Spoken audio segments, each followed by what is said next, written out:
فلسطین میں اسرائیل کا قیام کب وجود میں آیا؟ مقدس دھرتی فلسطین پر اسرائیل کا وجود 74 سال پرانا ہے، مگر یہاں پر یہودی حکومت قائم کرنے کی منصوبہ بندی 200 سال پرانی ہے۔ یہودیوں کے لیے فلسطین کی ریاست کو اسرائیل بنانے کی پہلی پیشکش نپولین نے 1799 میں کی تھی۔ 1882 میں فلسطین میں پہلی یہودی بستی قائم کی گئی اور گزرتے سالوں میں فلسطینی سرزمین پر دنیا کے مختلف ممالک اور کونوں سے یہودیوں کو لا کر آباد کیا جانے لگا، اور اس عمل میں جنگ عظیم اول کے بعد تیزی دیکھی گئی۔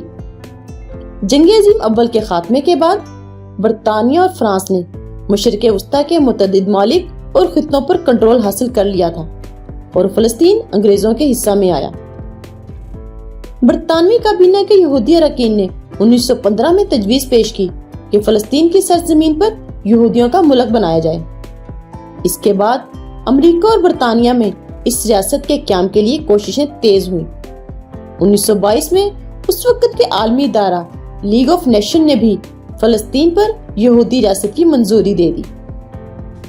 پھر جنگ عظیم دوم کے آغاز سے ہی برطانیہ نے یورپ کے مختلف ممالک سے یہودیوں کو فلسطین کی سرزمین پر منتقل کرنا شروع کر دیا۔ اس کے خلاف فلسطینیوں نے اس وقت کافی مظاہرے کیے، مگر ان مظاہروں کا کوئی فائدہ نہیں ہوا۔ برطانوی حکومت فلسطین کی سرزمین کو تقسیم کرنے کے لیے 1936 میں ایک کمیشن کا قیام عمل میں لائی۔ اس کے بعد دنیا بھر کے یہودی اپنی پہلی ریاست کے قیام کے لیے متحرک ہو گئے۔ انہیں اس وقت امریکہ سمیت دیگر بڑی ریاستوں کی حمایت حاصل تھی۔ اقوام متحدہ نے اپنے قیام کے چند سال بعد ہی 1947 کو ایک قرارداد پیش کی، جس میں فلسطین کو 2 حصوں میں تقسیم کرنے کی منظوری دی گئی۔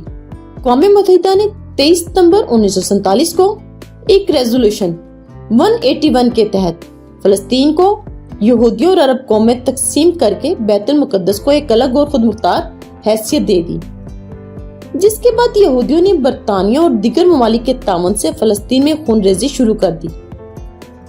اس خون ریزی اور دہشت گردی کے چند ماہ بعد ہی 15 مئی 1948 کو برطانیہ، امریکہ اور سوویت یونین کی حمایت سے آخر کار یہودیوں کے لیے آزاد ریاست کا قیام عمل میں لایا گیا۔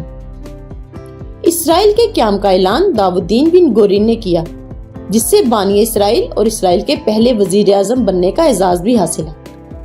1948 سے لے کر اب تک اسرائیل کی طرف سے فلسطینیوں پر کیے گئے مظالم کوئی نئی بات نہیں ہے، بلکہ اسرائیل کے قیام کے ساتھ ہی انہوں نے ظلم و ستم کرنا شروع کر دیا تھا۔